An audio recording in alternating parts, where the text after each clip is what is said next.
Full disclaimer, this video was made before the Vanderbilt game, which turned out to be an absolute mess and disaster.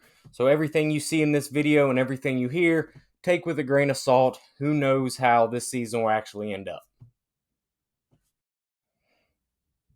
What is going on, everyone? Welcome back to Wildcat Cave. It's officially March and time for March Madness, and Kentucky has officially locked up the 3 seed in the SEC tournament and is playing as well as anybody in the conference right now, and maybe even the country. At the time this video comes out, Joe Lunardi has Kentucky as a 6 seed in the Louisville region, and if you're the Cats, I don't know what more you could hope for. In this video, we're going to talk about how high can Kentucky climb in the seeding, as well as what path would be best for Calipari and his team.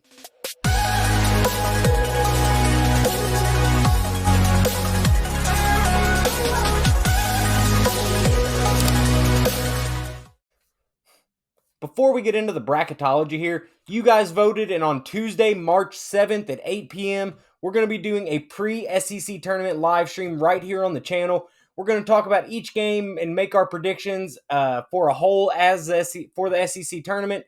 Also, don't forget, we're also going to be doing a Wildcat Cave bracket challenge after Selection Sunday. I'll have that ready to go as soon as the brackets come out, and I'll post the YouTube shorts with information on how to join and all that stuff. It'll also be available on my community tab on the channel, so make sure you're subscribed and you've hit the notification bell so you don't miss out on that. Now, like I said, as of right now, Kentucky is a 6 seed in the South region, which means if we can make the Sweet 16 and Elite 8, we'll be playing in Louisville, which, if you're a Kentucky fan, that's about as good of a draw as you can hope for. The other 6 seeds right now are Northwestern, Iowa State, and Creighton, just to kind of give you an idea of how Lunardi views Kentucky as of right now. I'll try to put the South region here on the screen so you can see it. But as of right now, Kentucky would be playing the winner of Wisconsin and Arizona State in the first round. Both of them can beat Kentucky, but neither of them are good teams, and it would be nice to get a little revenge on Wisconsin for what they did to us in 2015. Assuming we can win a game in the tournament for the first time since 2019, we would then likely face the 3-seeded Marquette in the round of 32. I know you've heard me say this 100 times already, but there aren't really any teams that scare me in the tournament. Again, that doesn't mean that Marquette or Wisconsin won't beat us, but Kentucky has the talent to beat both of them, regardless of what the seeding is, and no one is great in college basketball this year, which allows Kentucky, who isn't as good as we had hoped, honestly, a chance to make some noise in March. If the Cats can somehow make it into the Sweet 16, that means they likely face Texas or Duke at the Louisville Yum Center. Personally, I think both those teams are hugely overseeded, and taking into account that it'd be a home game for Kentucky more or less, you got to like Kentucky's odds in those. And once again, I can't stress this enough, Kentucky can be beat by every single tournament team, and none of these games should be taken for granted. But I'm just saying, I like these matchups for the Cats right now. So if we can beat Duke or Texas basically at home, then according to Joe Lunardi's current bracket, we'd have to face Alabama in the Elite 8 to get to another Final Four. I've said before that Alabama is probably the worst matchup in the country for Kentucky. Their style of play, their ability to shoot the ball, their athleticism, as well as Brandon Miller playing well. Even if he should be on the bench, it just causes Kentucky a lot of problems. But I do have some optimism that we can end up making it that far, and here's why.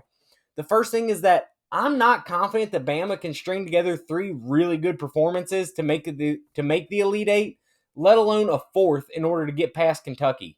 Now, I'm also not confident that Kentucky can get past the first weekend. But still, Alabama has shown that they can go cold, especially against good defense, and they can really struggle to score. Now, being a 1 seed helps that they won't have to play good teams, but when they get cold, all it takes is an okay team to make a couple shots, and they'll knock Bama out of the tournament before Kentucky ever has to worry about them. Or maybe Kentucky would get to be the team that gets hot and, takes Alabama out themselves. Also, for Kentucky to get that far, that would also mean that we're playing well anyway. If we're playing like we have been recently, or better, then Alabama doesn't scare me anyhow. They have beat us pretty bad once this year, but that's also when we were playing as bad as we ever did this season. And finally, I've said on this channel that it's tough to beat a good team 3 times. And if we've established that in order to make the Elite 8, we would have to be, in theory, playing well, this would possibly be the third time we play Bama. Like I said, they beat us once already, and we may end up playing them in the SEC tournament, and then we would possibly meet them in the Elite Eight. So I think that by then, Cal should be able to come up with a good enough game plan that works. And again, it's just tough to beat a team who has equal talent that many times in a row. So as for right now, a 6 seed is really what you'd like to see for Kentucky as far as the path to the Final Four goes.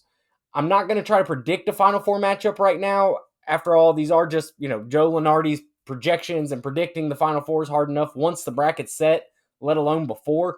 But just looking at what could be for Kentucky, this may be the most favorable scenario for the Cats. And oddly enough, if Kentucky ends up not being a 6 seed, I think I prefer a 7 instead of a 5, which is really weird to say, but it's true, and here's why. If we assume the higher seed always wins in these games, besides Kentucky, of course, then our path to the Final Four currently as a 6 seed would be beating an 11, a 3, a 2, and then a 1. If we were to advance to a 5 seed, that means we would have to play a 12, then a 4, and then a 1. So in theory, our first weekend is slightly easier being a 5 seed, but then we play the 1 seed in the Sweet 16 instead of the Elite 8. I would rather play them in the Elite 8 personally, so if Kentucky ends up not being a 6, I'd much prefer a 7, which has a path of a 10, a 2, a 3, and then a 1. Again, I don't think any of these 2 to 4 seeds are really any good, so as long as we delay playing the 1 seed until the Elite 8, then I like our chances. Plus, that gives us an additional game in order for the 1 seed to be upset before Kentucky ever has to see them. Depending on how the season ends, a 4 seed could also be on the table for Kentucky, but that still means you play a 1 seed in the Sweet 16, but you would have significantly better odds to get out of the first weekend in advance. But honestly, Alabama and Kansas are really the only 2 projected 1 seeds I feel Kentucky has matchup issues with.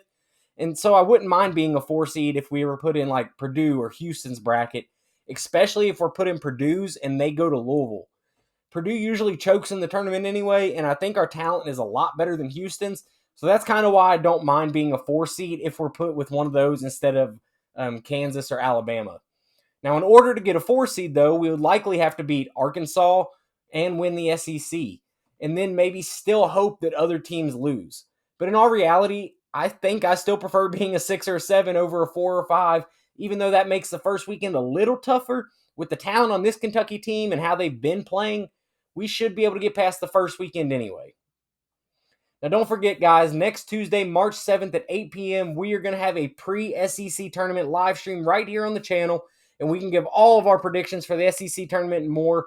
Also, be on the lookout for info regarding the NCAA Bracket Challenge that I'll be hosting, as well as NCAA tournament videos. That is going to wrap up this week's video, guys. I hope to see everyone on the live stream Tuesday, March 7th at 8 p.m. Subscribe and turn on your notifications so you don't miss that. And let me know down in the comments what seed do you think Kentucky will end up with in the tournament. I'll see you guys Tuesday at 8. Go Cats.